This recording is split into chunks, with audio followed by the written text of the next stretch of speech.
जैसा कि हम जानते हैं, हिंदू धर्म में समय काल खंड को 4 भागों में बांटा गया है, जैसे सतयुग, त्रेता युग, द्वापर युग और कलयुग, जिसमें कलयुग को मानव जाति का सबसे शापित युग माना जाता है और वहीं कुछ अन्य लोग इसे अंतिम युग भी कहते हैं। लेकिन क्या आप जानते हैं, विष्णु पुराण में कलयुग को महर्षि व्यास जी ने सबसे सर्वश्रेष्ठ युग कहा है।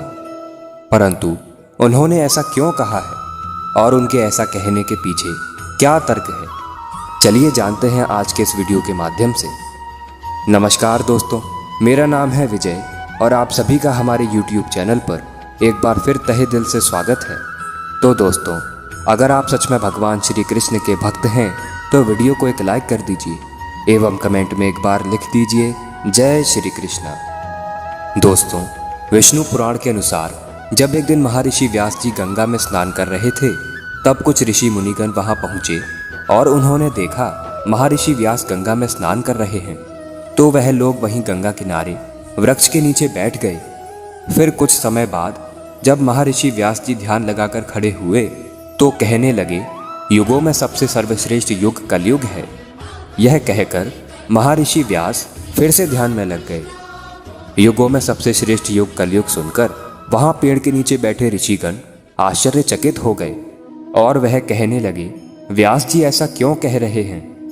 क्योंकि उन्होंने सुना था कि युगों में कलयुग सबसे श्रापित युग है। फिर जब महर्षि व्यास स्नान कर कर बाहर निकले तो ऋषि मुनि व्यास जी से पूछने लगे कि आपने कहा कलयुग सबसे श्रेष्ठ युग है, इसका क्या अर्थ है? क्योंकि आप जैसे महर्षि कुछ भी यूं ही नहीं कह सकते। हम इस विषय को समझना चाहते हैं। मुनियों के इस प्रकार पूछने पर महर्षि व्यास जी ने हंसते हुए जवाब दिया और कहा, हे ऋषि मुनि, जो फल सतयुग में 10 वर्ष तपस्या, ब्रह्मचारी और जप आदि करने से मिलता है, उसे मनुष्य त्रेता युग में 1 वर्ष में, द्वापर युग में 1 मास में और कलयुग में केवल 1 दिन और रात में प्राप्त कर लेता है। इसी कारण मैंने कलयुग को सबसे श्रेष्ठ युग कहा है। कलयुग में थोड़ी सी परेशानी से ही पुरुष को महारथ की प्राप्ति हो जाती है और इसलिए मैं कलयुग से अति संतुष्ट हूँ और इसे सभी युग में श्रेष्ठ मानता हूँ। इसलिए हे मुनिगण, मेरी यह सलाह है कि कलयुग में मनुष्य अपने जीवन को सरल और सुखी बनाने के लिए सदा श्री कृष्ण रूपी हरि राम का जप करे। आशा करता हूँ आप इस वीडियो के माध्यम से समझ गए होंगे कि किस प्रकार कलयुग सबसे श्रेष्ठ युग माना गया है।